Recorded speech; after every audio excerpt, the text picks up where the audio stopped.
biravugwa ko ubutare buriko bucukugwa mu Burundi leta ngo yoba ifisemwo umutahe muto cane none hari ico buzohava bufasha abarundi.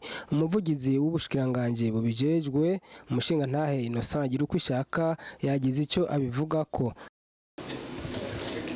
Ku kibazo kijanye n'uko amashirahamwe asanzwe acukura ubutare yuko yoba aronka uburyo bwinshi gusumba leta, amategeko aratomoye, hari aho leta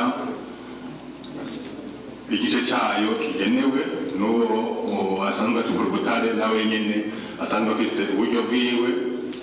Mu gihe amaraporo turonka agizwe n'ikigo OBM gikurikirana ku munsi ibikorwa byo gucukura ubutare no kudandaza ubwo butare, nta raporo turabona ko amashirahamwe acukura ubutare ari aho n'uburyo bwinshi gusumba leta.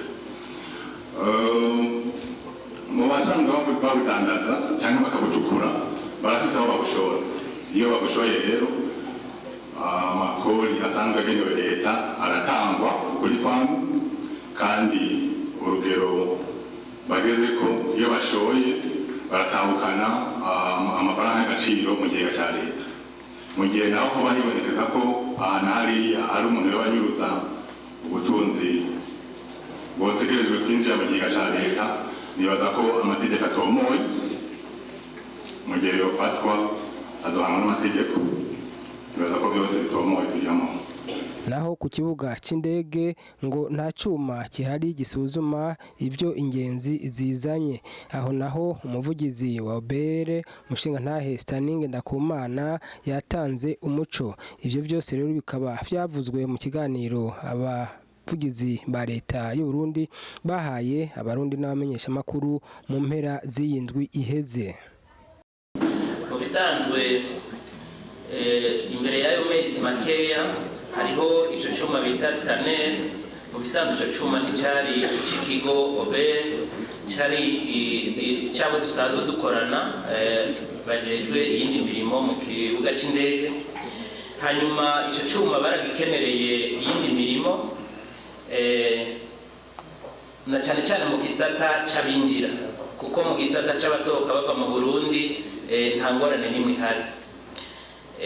Niho rero hari abantu bafise akandi gatima baca babona yuko umenga niyo nzira nziza yo kwinjiza ibidandazwa batabirihiye.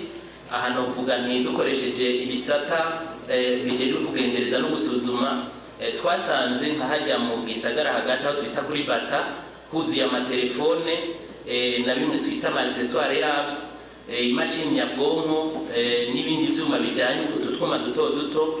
Hanyuma mu matohoza twagize dusanga ivyo vyose vyinjira biciye hajya ku kibuga c'indege, vyinjijwe n'abantu baba bavuye mu ngendo zitandukanye, bavyushize mu mashakoshi mu mizigo itandukanye, gutyo ntibarihe amakori n'amatagisi bijanye. Uca wumva yuko ivyo bintu ata muntu yari gushobora kuvyihanganira, ari naco gituma ikigo OBR caciye gifata inzira yo gushimangira, niko novuga ni isuzumwa ryo muri iyo nzira. Naho rero ingenzi dufatiye kuri ayo makuru tuyisaba, abakozi ba OBR bayisaba kugurura umuzigo wabo kugira ngo turabe yuko atabidandazwa boba bariko barinjiza badaciye mu nzira zitomoye. Aha rero ni n'akanyo keza naho dusanzwe tuzi yuko ibibuga by'indege byose bakwiketse baragusaka, nakaryo ariko keza ko gusaba imbabazi kuri wowe wese ivyoba vyaratimukije bamubwiye ati ugurura turabe ivyo winjije mu gihugu. Ikindi twaciye dukora nuko twihutiye kurondera icuma bwegu c'ikigo OBR scanner. Ubu rero mu mezi makeya cane tukaba twarashoboye kugira isoko mpuzamakungu, guhamagarira abantu bose baba babifise. Hanyuma isoko yaraheze gutangwa, ubu hasigaye yuko uwo yaronse isoko agishikiriza ikigo OBR gutyo bigende neza, iryo suzumwa rikorwe mu buhinga bugezweho. Sinovuga ni ejo canke hirya ejo, hari naho n'ubu turi ngaha ico cuma coba cashitse, gutyo umwitwarariko wa OBR wo korohereza abantu ugume ubandanya nk'uko bisanzwe. Murakoze.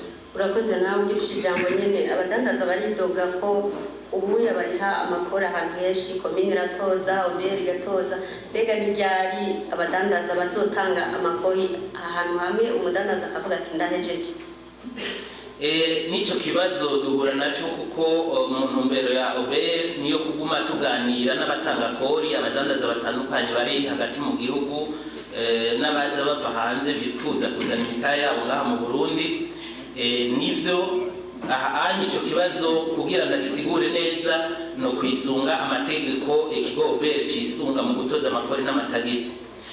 Mu bisanzwe amakori n'amatagisi yose akomoka ku mategeko leta y'u Burundi ariyo yashizeho obere iba yaduhaye kugira ngo dukoreshe. Kuvyerekeye rero amakori yo hagati mu gihugu atozwa hisunzwe itegeko mbabarire yashobora kumara mu Kirundi loi sur les procédures fiscales, kuvuga itegeko rigenga amakori n'amatagisi yo hagati mu gihugu. Amakomine nayo twasanze nayo afise itegeko yisunga muri ivyo z'amakori n'amatagisi yitwa loi sur la fiscalité communale, no kuvuga itegeko rigenga nibaza ubutunzi ngarageje gushira mu Kirundi ubutunzi bw'amakomine. Twasanze rero nkuko mubivuze nivyo hariho ayo mategeko umenga hariho ahantu ahurira ku mutangakori umwe n'igihugu umudandaza. Ivyo rero ni umwitwarariko udasanzwe, ari naco gituma twaciye twitura ko ndavuga ikigo obere citura abadukurira ari mu bushikiranganji twegukira, hanyuma turakorana n'abandi bantu dusanzwe dukorana muri ico gisata c'amakori n'amatagisi kugira umutangakori yoroherwe. Umugwi waragiyeho kugira ngo turabire hamwe ingene ayo makori n'amatagisi yotozwa n'igisata kimwe canke amakori n'amatagisi abe amwe ku mutangakori umwe. Nuko rero ko nababwiye mu ntango ko dusanzwe dukorera leta y'u Burundi, iyo leta y'u Burundi nayo ikabikomoka ku nzego ziba zitorewe n'abene gihugu. Nibaza yuko ivyo iyo mwitwarariko y'abene gihugu yuko amakori yoba amwe agatozwa n'urwego rumwe, na twebwe niho duhagaze mu kigo obere. Nibaza yuko rero inzego zisanzwe zitukurira zizofatira kuri uwo mwitwarariko kugira ngo uwo mwene gihugu twe tugiyeyo tugasanga komine yatoje amakori n'amatagisi, hanyuma akavuga ati none umwe muri leta imwe, kugira ngo uwo mwene gihugu yoroherezwe kuko niwo mwitwarariko na twebwe mu kigo obere, kuko tuvuga tuti umwene gihugu atanga ikori arigononokewe anezerewe nuko ariko araterera mu iterambere ry'igihugu. Murakoze.